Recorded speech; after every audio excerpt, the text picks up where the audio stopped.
Bidan. Waalaikumsalam Ibu, silakan duduk. Iya Ibu. Gimana Ibu, bisa saya bantu? Ini Bu, saya kan kemarin habis melahirkan. Ya. Saya ini bingung Bu, merawat bayinya belum bisa. Oh ya gitu. Tali pusarnya itu gimana juga saya belum tahu Bu. Oh ya baik.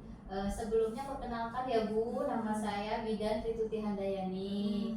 Di sini nanti saya akan menjelaskan cara perawatan bayi baru lahir, kurang lebih ya 5 sampai 10 menit ya Bu ya. Gimana Ibu, apa sudah siap? Iya. Nah, baik.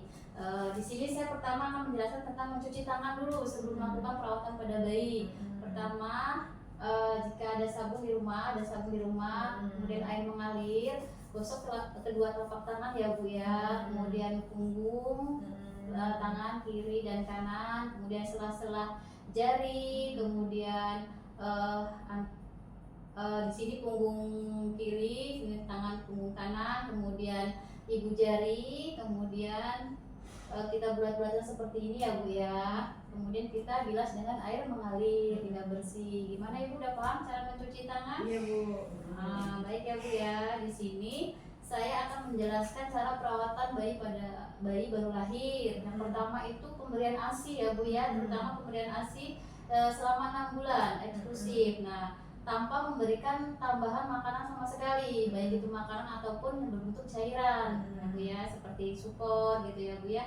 Nah, memberikan ASI itu sesering mungkin, minimal bisa 8 kali ya Bu ya. Kemudian ada ASI yang keluar nggak Bu, yang kuning-kuning pertama itu? Iya, kemarin ada yang keluar Bu Bidan. Oh iya, itu ASI yang namanya kolostrum ya Bu, bagus untuk kekebalan si bayi ibu, jadi sebaiknya harus diberikan. Kemudian cara membersihkan bayi, kebersihannya harus bersih ya Bu, kehangatannya.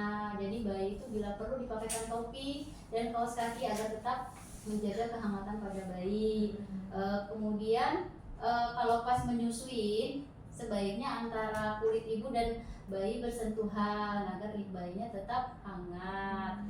Kemudian mengganti popoknya berapa kali Ibu jika dalam sehari itu? Kadang-kadang nggak pasti Bu, nunggu penuh kan Oh, nggak boleh gitu ya Bu ya. Sebaiknya sesering mungkin ganti popoknya agar tidak terjadi ruang popok pada bayi, kan? Kalau bayinya ada ruang popok kan nanti bayinya bisa rewel ya Bu ya. Kemudian ibu itu tidurnya sama bayi apa terpisah Ibu? Iya, sama bayi Bu. Oh ya, sebaiknya tidurnya sama bayi ya Bu ya. Agar mempermudah ibu untuk menyusui bayinya pada saat malam hari ya. Gimana tidur bayinya Bu, posisinya terlentang atau miring biasanya? Iya, kadang terlentang Bu, tapi kalau kadang gerak-gerak sampai miring Bu. Oh iya, baiknya posisi tidur bayi itu terlentang atau miring ya Bu ya. Nah, kemudian dengan perawatan tali pusat ibu udah tahu belum gimana? Belum Bu. Kemarin kata neneknya suruh ngasih itu kunyit Bu. Oh, nggak boleh ya Bu ya. Tali pusat tidak boleh dikasih apapun gitu kan, dibiarkan saja. Misalnya mau dikasih cairan apa itu tidak boleh ya Bu ya.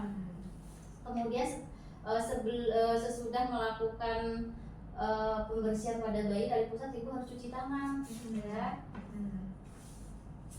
Kemudian tali pusat harus dijaga kebersihannya.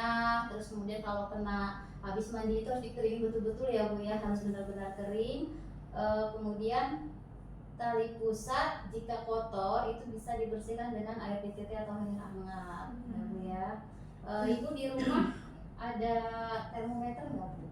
Apa itu termometer Bu Bidan? Oh gini ya, termometer itu seperti ini Bu contohnya. Ini untuk mengecek pas anaknya lagi demam atau tidak ya, dengan cara ini nanti ditekan, kemudian ini dipasang di ketiak bayi ya Bu ya, sampai dia berbunyi gitu.